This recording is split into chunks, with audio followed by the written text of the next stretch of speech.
सोलापूर जिल्ह्यातील शेतकऱ्यांच्या विविध प्रश्नांवर महाविकास आघाडीच्या वतीने महाविकास आघाडीच्या नेत्यांनी सरकारच्या दडपशाही, भ्रष्टाचारी आणि शेतकरी विरोधी सरकारविरोधात मंगळवारी संग्राम मोर्चा काढण्यात आला.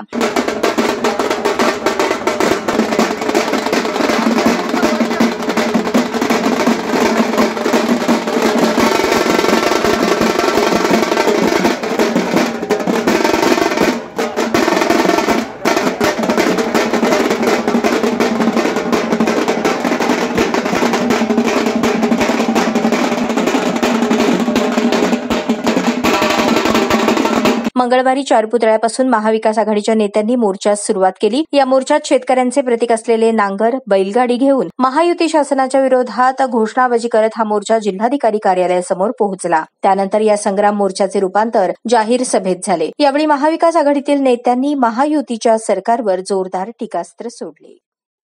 मंगळवेढा असू दे, मोहोळ असू दे, पंढरपूर, दक्षिण, अक्कलकोट, सगळ्या शेतकऱ्यांना जीएसटीचा त्रास एवढा झालेला. एकीकडे 18,000 रुपये द्यायचं नाटक करतात पीएम किसानच्या योजने, पीएम किसान मधून, पण दुसरीकडे मुद्दामून बंद केला आणि दुसरीकडे 18,000 रुपये 18% जीएसटी देऊन तुमचे घेतात. जेव्हा काँग्रेसची सत्ता होती तेव्हा शेतीच्या अवजारांवर जीएसटी माफ होतं, पण मुद्दाम तुमच्या खिशातून जीएसटी घेऊन हे मोठ्या उद्योगपतींना देण्याचं हे कट कारस्थान हे सरकार करत आहे. मुद्दामून लाईट बंद करण्याचं पण काम हे सरकार करत आहे. 7.5 HP लाईट बिल माफ केलं, पण अर्ध्या जणांचं त्याच्यावरचं असतं आणि म्हणून 7.5 HP वरचं लाईट बिल माफ करायला पाहिजे, ही आमची मागणी आहे सरकारकडे. आज ओला दुष्काळ सगळीकडे सोलापुरात झाला आहे. ओला दुष्काळ काल मी नरखेड भागात होती, तिथे तो भाग जो आहे तो सावळेश्वर सर्कल मध्ये होता. तलाठीला फोन केला तर ते म्हणाले की आमच्या इथे पाऊस पडलाच नाही सावळेश्वर मध्ये, म्हणून नरखेडला ओला दुष्काळ नाही. तिकडे पण काय झालं माहिती, तिकडे पण शेतकरी रडकुंडीच्या शेतकरी आजोबा माझ्या समोर रडत म्हणाले की माझं एवढा नुकसान झालंय आणि तलाठी आणि तहसील कार्यालयामध्ये म्हणतात की तुला अनुदान मिळणार नाही कारण का तुझ्या इथे पाऊसच झाला.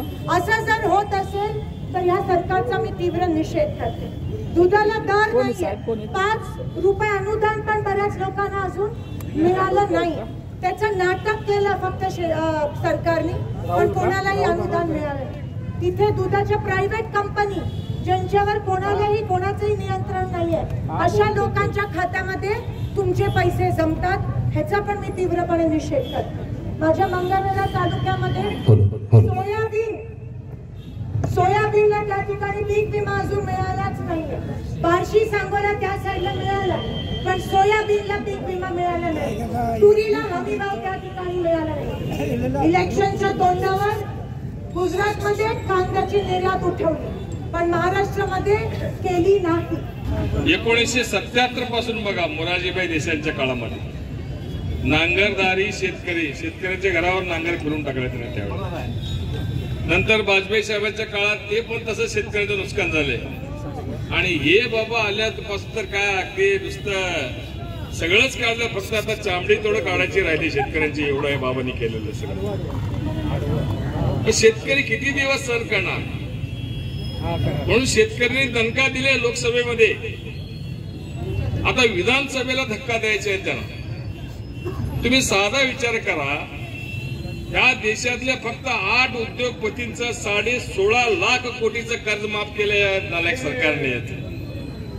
तेवढ्या पैशामध्ये या देशातले जेवढे कर्जबाजारी शेतकरी आहेत त्यांचं 24 वेळा कर्ज माफ करता येतो त्या पैशामध्ये, पण अजूनही हे लोक काही करायला तयार नाहीत. का? ते 16.5 लाख कोटी ज्यांचं माफ केलंय ते धनदांडे आता इलेक्शन मध्ये यांना पैसे देणार आहेत आणि तेच पैसे घेऊन येते त्यांनी. आता साले त्यांच्या घरात जाऊन ओरबडून काढा पैसे, साल्यानं आमचेच पैसे आहेत म्हणून, पण मतदान एका महाविकास आघाडीला करायचं. त्याशिवाय यांना जाग येणार नाही. का कर्ज माफ करत नाही शेतकऱ्यांचं? आमचं तेलंगणामध्ये सरकार आहे, कर्ज माफ केले की नाही? मग इथं का करत नाही? आणि परत म्हणता महाराष्ट्र प्रगती पथावरचं राज्य देशातलं. करा ना मग.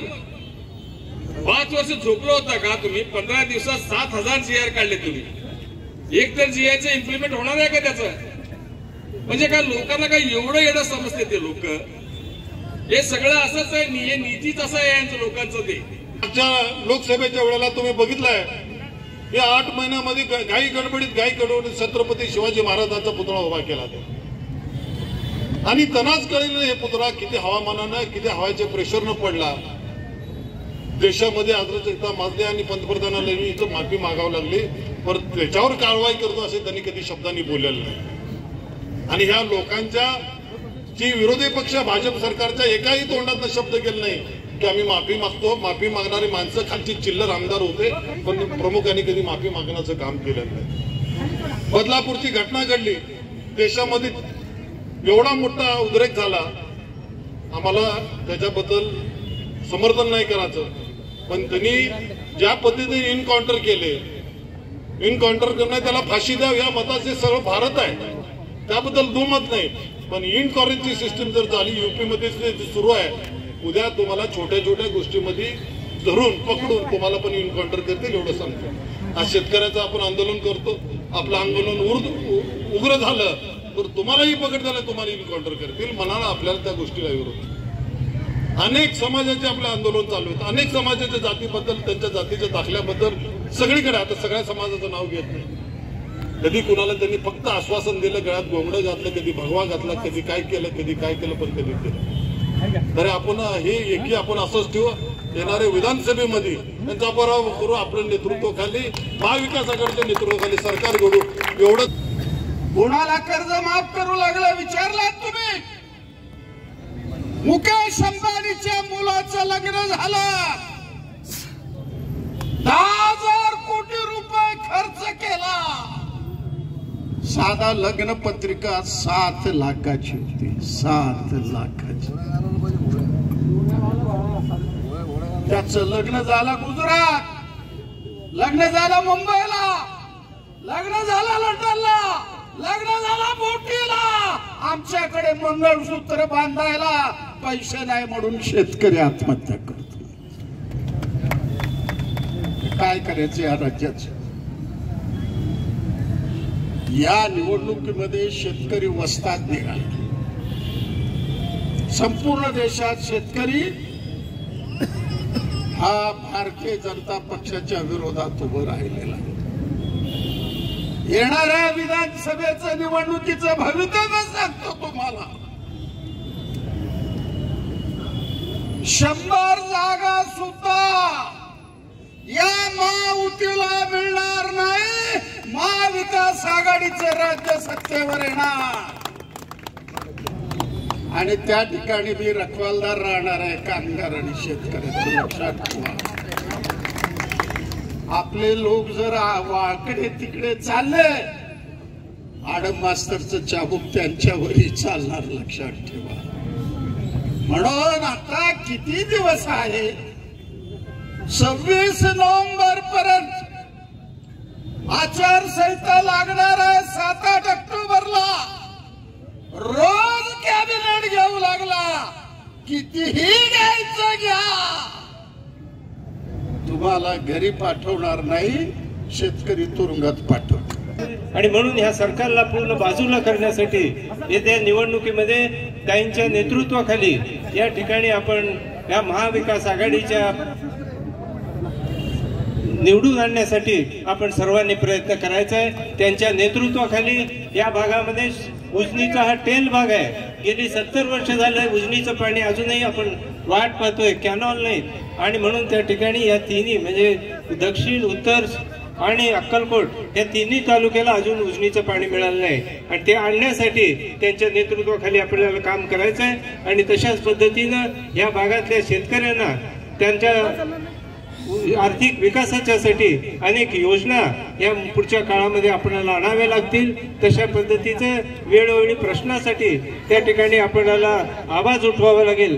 त्यामुळे आपण सर्वांनी त्यासाठी एकत्र यावं एवढीच आपल्याला सर्वांना विनंती करतो. पूर्ण झाल्याशिवाय आणि असंच हे आंदोलन आपण महाविकास आघाडीच्या वतीनं करत राहू. आणि जोपर्यंत या सरकारला जाग येत नाही तोपर्यंत आणि ह्या सरकारला येत्या निवडणुकीमध्ये थोड्याच दिवसात आता निवडणूक होणार आहे, जाहीर होणार आहे, त्यात आपण सर्वांनी धडा शिकवला पाहिजे आणि महाविकास आघाडीला जो कोणी उमेदवार असतील त्याला बहुसंख्येने आपण सगळ्यांना निवडून देऊन या सरकारला घरी पाठवल्याशिवाय आपण शांत बसायचं नाही असं आपण सगळ्यांनी निर्धार करूया.